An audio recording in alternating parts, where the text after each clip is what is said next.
Hello everyone, welcome back to another episode of Drift Talk. Today we're here with Mr. Drift Cup, Mark Buckle Sweeps. How's it going? Very well, thank you. Yeah, good to join you. Yeah, it's going to be a super fun episode today. We're actually in a server with the people from Everything Drift. It's quite full. There's about more than 10 people in there, so it's going to be interesting to have more people to mix it up. I'm the best drift car in the world. Not Yeah. that I'm biased. No, you're definitely not biased. So yeah, well, we'll just start on that. So, what are your current cars at the minute?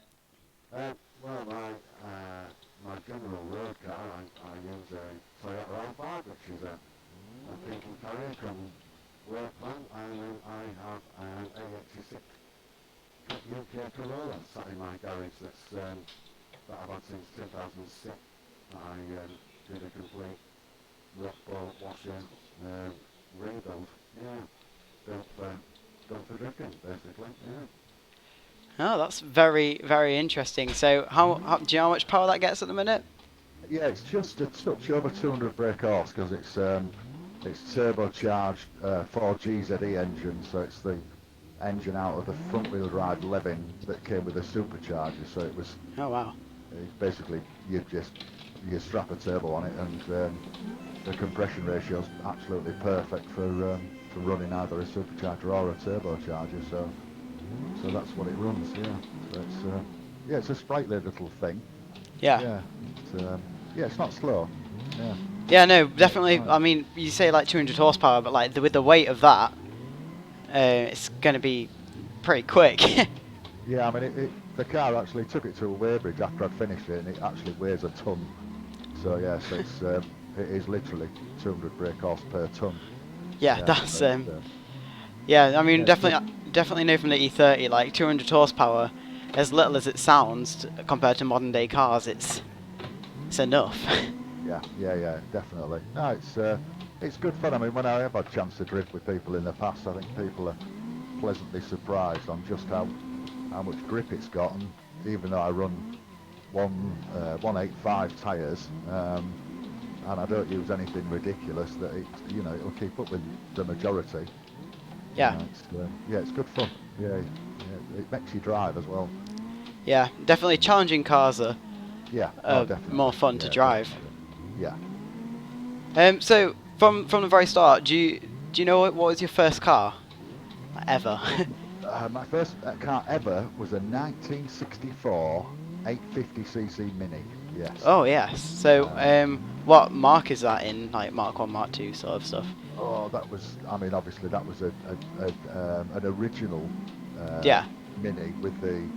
Let's put it this way: it was that early that the starter button was between the driver and passenger seat, Oh my uh, days. and the washer button for the windscreen washers was just by the clutch pedal to the left, where you actually physically pump it to get water onto the windscreen for the Oh washers. wow. So I'm going back. I mean, compared to a lot of drifters these days, obviously I'm a little bit older than the majority, so I'm going back a few years. Yeah. Yeah, that sounds like a cool first car though. Definitely. Yeah, it was. Yeah, it was. Yeah, I didn't get to use it much before it was passed on, but yeah, it was. Yeah, it was good fun. Yeah, Yeah. So awesome to learn to drive. did it not end up breaking then? No, I ended up selling it. Yeah, I ended up selling it before I actually passed my test. Um, yeah, I needed the money, so it actually went before I passed my test. So, but that's what I learnt to drive in. Obviously, not on the road, but yeah, on airfields and what have you, where my dad used to take me. Yeah, Oh, that's quite cool. yeah. So So, I mean, what's sort of like your favourite car that you've owned ever? favourite car that I've owned ever. Yeah, it has to be the Corolla that I've got now. Yeah, it is pretty cool. I mean, I've had it since 2006, which is the longest I've ever owned a car, despite the fact that I've had Mark II Escorts of all descriptions, and I've had a Nissan GTR and all that kind of stuff. But I don't know, the Corolla just ticks all the boxes for me. It's not very refined. It's all my own work. I've not, it's been built. I've not not bought it. I've built it, every little bolt and washer. So it's Yeah, that's really yes, I cool. think it has to be the Corolla. Yeah. What GTR did you have? I had an R32 GTR. Yeah. Oh, that's nice. Was it a drift car, or was it like still four-wheel drive and everything? No, that was a genuine. Yeah, that was a genuine GTR 4-wheel drive. I actually used it to take part in the very first 10 of the best at Elvington back in, I don't know, 2004 was it? I don't know, I can't remember. But yeah, so that was yeah, I used to do a bit of drag racing with it. So Oh, that's I mean, cool. it used to pull just into the 11s, so it wasn't. Yeah, it wasn't a standard car. It was a little bit flavoured, but yeah, it came to the point where I needed to get rid of it. I got interested in drifting, and yeah, I had to go. So yeah, it went. Yeah, how did that come about with you and drifting? Was it just like a thing that you just found, or like? Because No, I obviously mean, there's lots of different ways to get into it. yeah, I mean, I had a friend that owned an import garage that was importing cars just when it sort of started off and peaked sort of 2005ish, and he was adamant that if he built a drift car, that he could promote his business with his dragster. Yeah. And I said, well, no, I'll tell you what, I'll get you more publicity using a drift car than you can shake a stick at with a dragster. And he was like, are you genuine? And I'm like, yeah, I'm pretty serious that I will give you more exposure through a drift car than you will ever get through a dragster. And then a couple of weeks later, he rang me up to say, you better come to the unit. I've just bought an R32. Ah. And he'd come down to Spalding, which is close to where I live now, and he'd actually bought Paul Smith's R32 that Paul had at the time. And then we converted it to an RB26. And then I ran that for a couple of seasons, and I did exactly what I said on the tin, and I got, by ways and means of self-promotion and making sure I was everywhere that I needed to be at the right time and the right place, and Yeah. I gave him some massive amounts of exposure, like I promised. So that's how I ended up getting involved actually driving. Yeah. So Yeah. So how did the obviously because you run Drift Cup, which I can imagine is obviously like a massive responsibility that you definitely do very well. yeah. How did that sort of come about? Um, well, me and my business partner Paul McCallum, we actually started the British Drift Championship Yeah. along with a few other guys back in 2008, and we basically promoted the British Drift Championship from 2008 through till 2014. And basically, we used to do licensing days for. Sorry, these boys are winding me up. Yeah, no, I can see all the cars behind me. I'm at the front of the train, and it's just And like, they're all sat there blowing their horns, and yeah. they're all coming through my headset. Oh So dear. I've literally just reversed away from them because I think they're doing it on purpose. Yeah. Anyway. So there were we. So we used to do licensing days where we would have a single day where we would have 50 or 60 drivers that would come and do 3 laps in front of 3 judges. Very similar to a competition day where they'd get 3 hours practice. We'd set them a line and a criteria in the morning, and then we would give them 3 individual laps to do their qualifying, which we would then assess them on whether we judge them to be good enough for to be a pro-am or a pro driver. Yeah. And we would issue them with a license at that point. It got to the stage at the back end of like 2013, I think it was, where we had so many drivers that were so good coming to our days that we realised that we needed to fill the gap with something to take over from licensing days. Yeah. So then we created Drift Cup to replace the licensing days, so that we knew a driver could not only do his practice and then deal with the pressures of qualifying, but they could also then twin drift and battle through Yeah. to a final. And we knew by the time that if they were good enough to do that on a one-day event, that they were good enough then to come to the British Drift Championship. And obviously that's the structure that's still in place there, where Drift Cup now, we have an agreement with Matt Stevenson and the BDC now, where our drivers are still promoted to the BDC, so that we know we're getting drivers that are capable of every aspect of drifting. Yeah, it's definitely. and that's how it is. Yeah. It's definitely a lot harder to get into VDC now because obviously there's so many more people in drifting and stepped up quite a lot with the whole everyone's like ability and technique and all this. Yeah, yeah, absolutely. But yeah, I mean, no, I think it's the thing that a lot of people don't take into account. I mean, obviously, I'm sat on here and people are watching you drift your Corolla around this circuit on the live stream. I don't think people realise this is so difficult compared to the real thing. oh I yeah, mean, no, people I've are. had I've this, seen people yeah, being very surprised. I've had this a couple of weeks, and it's taken me a lot of hours to get to the grips to exactly how hard it is actually do on here.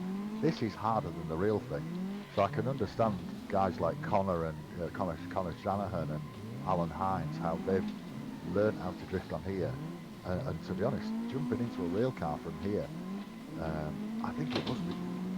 I'm not going to say it's easy, but it must give them a huge advantage, and I think it shows with their results in their relative championships just how games like this are helping people. I mean, yourself as well. I mean, you've been doing this a while as well, haven't you? Yeah, well, when I first started drifting, I think about like 2 or 3 months in, Johan actually said to me, who was teaching me at the time, he was saying, "Oh yeah, get a simulator," and I was like, "Okay, this could help." And like as soon as I spent like I was obviously because I love playing games, I Yeah, thought, you know what, I spent most nights for like 2 or 3 weeks on doing this, and then I went into like championships like Drift Cup, and I was like, oh, I can do this whole twinning thing because of the yeah, simulator. And you yeah, learn sort of transition before the car in front and where to be on the track and loads of different techniques, and yeah, it's amazing. yeah, It's often get people like, oh yeah, does the simulator help? And my answer is always 100%. yeah, It's yeah. I great. haven't appreciated it until I've got this set up myself this last couple of weeks, and I've suddenly thought, wow, there is no wonder that these guys are just literally jumping in cars and just being able to nail it and put the car exactly where we asked them to, from a judge's perspective, without any issues whatsoever. Yeah, it's a pleasure to appreciate that fact now. Now I'm actually having a go myself. Yeah, Yeah, I mean, definitely jumping in because obviously there's loads of different cars in this, and they all drive slightly differently. Jumping in the PS13 weekend just passed, yeah, I'm sort of it's made my ability to jump into different cars and be able to sort of feel them out quickly. yeah, It's sort of extended that, so it would be easier for me to jump in, say, a different car and drift that yeah, with different suspension setups. That's another thing that it helps with is setting up the cars to have more grip and less grip. The tuning in this is absolutely amazing. yeah. It's so close to the real thing. I mean, I was having a play with this car last night, this Corolla, and the slightest of changes made it drive horrendous. And you know, I've almost gone back to stock settings, but yeah, I Yeah. appreciate exactly what you're saying. So no, so I think that you know the development of these games now um, is why drifting sees so many guys that just come out of the box and just blow us away with their raw talent, and then Yeah. you realise that they've been practicing on here, and it's not cost them anything effectively, you know. Yeah. It's definitely because Yeah, you don't go through tyres, fuel, yeah, crash expenses, driving to the track, and all yeah, that. exactly, yeah, yeah. And so you do quite a few things in RC drifting, which I definitely want to get into soon because it's really cool. So how do you know how that sort of came about for you? Um, yeah, I mean that's again another long story. Well, it's a long time, bleh. It's happened over a long period of time. Yeah. I discovered back in 2013 that Paul Smith, obviously the guy that whose car I ended up driving in EDC and D1. Paul Smith actually ran a small club in Spalding, and it just so happened that I found out he was running this club called Slide House in Spalding in 2013, and went down and had a look and immediately got hooked. Bought myself a car, and then unfortunately Paul lost the room that we were using for a few years, and then over the last, I think it was about 18 months ago, Christian Lewis from It's a Drift Life started making inquiries in local village halls about getting another track going. And before we knew it, we were visiting village halls on a Friday night and laying a carpet down. And then we made inquiries about the original room that Paul had used back in 2013-14, see if we could rent it again. And the guy said yes. Wow. So we spent the last 18 months developing Slide House as a club, making scenery and all the rest of it. Yeah, I saw the Autosport. I saw the cool little clips like hanging down from above. It's really cool. Yeah, so it's so no, it's another element of drifting that I'm involved with. Yeah, it's but again, it's yeah, I mean, it's just another element of drifting that's, you know, it's quite big when you get into it. I mean, for a lot of people a lot of people think it's very geeky and it's like, oh, you're playing with toy cars, but like you said, the changes that you can make to the cars make such a huge difference. Yeah. How the cars handle. You know, 1 millimeter shim can alter your car in such a huge effect, such a huge effect on its setup. Yeah, it's ridiculous, and like you say, until you're actually enthralled in it and involved, it's yeah, people don't realise. Yeah, but no, it's good. Yeah, Good. I definitely want to get into that. So if anyone watching wants to sell me a RC drift car, then just yeah, drop me a message. I'll drop me a message and I'll send you in the right direction to somebody that will look after you. Yeah, I'm Don't- definitely want to look into that. Don't go on eBay or Amazon and look for something with the name Drift on it. Let's put it that way, because you'll be very disappointed, I'm afraid. Yeah, So, I've seen some things. I've had a little look on eBay. And I'm like, that's definitely not what I've seen. No, exactly. No, so no, if anybody wants a hand, I can always drop a link to you, Max, after this, and so you can point them in the right direction if you wish. Yeah, definitely. So as far as drift cars go, what was your first car that you slid? And slid, is that the verb? Yeah, I mean, drifting wise, it would have been the R32. Yeah, it would have been the R32 that my sponsors purchased from Paul Smith back in 2005. It would have been. Yeah. Wow, that was the year that I was born. Yeah. So yeah, it's yeah, I've been doing this a while. Yeah, I've been drifting a while. Yeah. So in being in drifting for a long time, what's your favourite track that you've ever driven? Oh well, I've got a. So you can have a few. It doesn't need to be one. UK wise, it has to be Teesside, I'm afraid. Yeah, I can all agree day with long. that. Teesside all day long. That and Knockhill in the UK. Knockhill, when you've driven off the start line at Knockhill and not lifted and initiated flat out into that blind left-hander at Duffers, it's just wow. It's something else. You ask any driver that's driven Knockhill and they'll tell you the hill is something that has to be experienced if you can. Yeah. Yeah. Is there any more drift days on that? Because I've never been. No. They're not doing it anymore. It's very limited, I'm afraid. Yeah, it's very limited. Yeah, they're not. Unfortunately, they're not as drift friendly as they once were. But you know, never say never.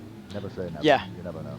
Yeah. Well, drifting as a whole seems to be, I think, from people I'm talking to, it's going a bit more positive, and people seeing it in the professional way that it is really, rather than the obviously street racing stuff. That's like, that's not what it's not what we're about, you know. No, I mean it's not. It's that. I mean, I will not condone anybody going out on the streets. Full stop. I personally, a lot of people say, "Oh, you must have done it, so you must have done it." Well, I've never been to Mexico, as people call it. Yeah. Because it just gives the wrong impression to everybody involved, and you know, we all know it goes on. We've all seen the videos. We've all seen what happens and what can happen, and I don't want to be associated that with in any way, shape or form. No. So it's it's not good. But that's down to the individuals. You know, that's up to them. Yeah. I certainly won't condone any of that. Yeah, I've never been driven on the road. No, Yeah. But the other track The only other one track that I was absolutely blown away with was the North Course at Ibiza in Japan. Yeah, Um, I'm actually like urging to go there so much that every time my dad's like, "Oh yeah, we're thinking about going on holiday," I'm like, "Japan, Japan, Japan, Japan." Yeah. No, I mean, I was fortunate enough to go there for a wedding anniversary, and I was fortunate enough to be lent an S14 that somebody had there, and he let me borrow it while I was there, and it was just yeah. And when you know driving onto the track at Minami, having watched so many videos from Japan in the past from Ibiza, and then to actually be there to be driving on the same tarmac. Yeah, driving terribly, don't get me wrong, but I didn't care. I was out there on the same tarmac. So now the North Course, coming up that hill into that left-hander is just, it's just something else. It really is just something else. Yeah, I'm really, really urging to go to Ebisu. Yeah. One comment from my comment section. One question. What do you think the best beginner drift car is? I get asked this all the time. I normally say like E36 or 46, but in your opinion, what's the best beginner drift car? What's the best beginner drift car? If you are, I would say don't jump in at the deep end and get something with a stupid amounts of power, because Yeah, I see people doing that. It makes it too easy. If you want to learn the art of drifting in its true form, where you've really got to drive the car, and you're not relying on the power of it, I would say an MX-5. Yeah. As surprising as that may sound to somebody, welded diff, coilovers, lower it, job done, and just go and learn to drive. You know, Yeah, that's what I learned learn to drift in. Yeah. I can definitely vouch for that's a really, really good car. Yeah, and it's cheap. And Yeah. if it breaks, you can buy parts for it off the shelf, or eBay, or a scrapyard. Yeah. Same with the BMW, but a BMW for me, not as refined. They tend to break a lot. Engine mounts break a lot. I've had a few BMWs. I'm not a big fan, but that's just me. But no, I mean an MX-5 for me would be the car. But, you know, put 70 psi in the back tyres and slowly drop the tyre pressures. Run 185, whatever tyres. You know, the cheapest thing you can buy, and just learn the art of drifting in its raw form. You know, NA, stick an air filter on it, coilovers, diff, done. Yeah. You know, simple as, yeah. My opinion is pretty much the same, apart from one thing I would say is like the MX-5, you can take it all the way to a pro car, but you're not like, I don't know if you agree with this, but you're not really going to want to do that as going full pro MX-5. So the reason I say like BMW is it's like not got like masses and masses of power, but it's sort of like you can take it to a good level of speed and sort of being stable. Yeah. But yeah, no, I learned to drift in the in an MX-5 on the wet, and then went into the BMW and slowly progressed that car with my driving, and sort of went for like parts obviously that just fix it, because there's lots of time there's no point in upgrading a car, you know. If you've got like, if you're not good enough for the car, you've got to let the car be catching up with you, not the other way around. Yeah. I've actually been going for 23 minutes already. It's flown by. Yeah. But yeah, no. So do you know how long you've been in drifting? Because it's really like it's really developed the whole sport. Well, 2005 was when I first got involved. Yeah, the 2005 when I really, I mean, I was like a lot of people. I was sat in the grandstand at Rockingham when the James Grimsey, now a great friend of mine, ran GT battle at Rockingham, and then we had the D1GB event at Silverstone in 2000. I'm sure that's 2005. When the Japanese guys came over. I mean, I was sat in the grandstand with everybody else. Wow. Blown away by what they were doing, and thought, you know what, I'm gonna have a go at this. Yeah, it sounds really cool. And I did, that's how it ended up. Yeah, So, doing have you ever thought? Well, have you? I don't know. Have you ever done competition? Yeah, I did a championship called Eurodrift, which was 2005 from about 2005 till 2007. But then I got my D1GB license at Knockhill in when was that? That was 2006, I think. Yeah. Yeah, it must have been 2006. I did D1GB 2006, and then it changed to EDC European Drift Championship in 2007, if I remember rightly. Yes, I drove from 2005 through to 2007. Yeah. Yeah. Did you get any wins? No, my best result was second at Knockhill in 2007, um, behind Mark Johnson, and then Lady James Grimsey was third on the podium next to me. So no, that was my best result, was second at Knockhill in the wet. It absolutely chopped it down. Yeah. So, Wow. yeah. Yeah, I do like it when it's wet because it does even the playing field for all drivers. Yeah. Don't know how much I love Yeah. the wet in the new car. That might be might take away my advantage of having 1,000,000 horsepower. But yeah, no, You win driving the in the wet TT power. definitely it shows off the technical side of people's driving, which I think sort of like shows who's a good driver in my opinion. Yeah, but no, that was 2000 July 2007. Yeah, Wow. July 2007. So you would have been in nappies, literally. Yeah. Yeah. You ever thinking about going back into competition? Um, I did a round of BDC last year at Yeah, Teesside. I saw that. And unfortunately, I mean, I don't run expensive grippy tyres, and then of course we had a tiny shower of rain. And as you might know, coming out of the South Bank corner at Teesside, there's a patch of tarmac that gets really slippy when it's wet, and I hit it both qualifying runs, and round I went twice in span. So that was that. I mean, I'm not making excuses. I should have learned from my experience not to run that bit of tarmac. So I'm Yeah, not going to drifting make is very excuses. sort of like that when any little thing can just sort of set your Yeah. whole So no, weekend off. yeah. So no, I mean, no plans whatsoever to come back. Full term drifting. I'm a dad of two little girls now, so Yeah. yeah, no, I wouldn't have the time, and I certainly wouldn't have the finances to be able to keep up with the guys these days. Yeah. 200 brake horse proper cola might be cool, but it ain't gonna keep up with you boys. Yeah. Simple as that. There's definitely two ways to do drifting. There's sort of like go out and have fun. I don't know if I show it off enough that there's two ways to do it on the channel enough because I'm always doing all the competitions that I can. Yeah. But you can go out, have fun and drift, or you can go like competition, go try and beat everyone and be the best.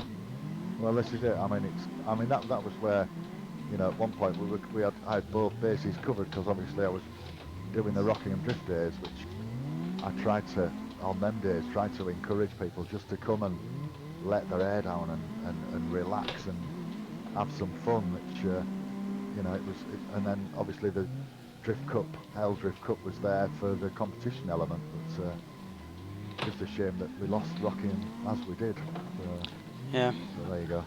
I mean, I never got to drive Rockingham, which I was a bit disappointed about, but yeah, no, it seemed like it was a really good track, and yeah, definitely the two ways of drifting is like, it's really cool because obviously you can be completely focused on competition, or drifting's always a good time no matter what you do.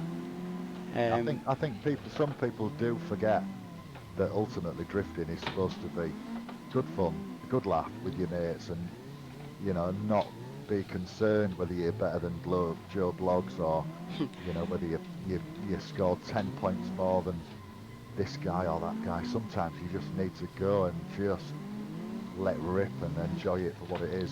Yeah. I mean, that's one of the reasons why we do the Matsuris, obviously. Yeah, the Matsuri is definitely like, well, it's drift party, isn't it? It's like yeah. I mean, that's one of the reasons why we, myself and Paul created that event in, God knows when was it, 2013. I think that was when we started that. So it's yeah.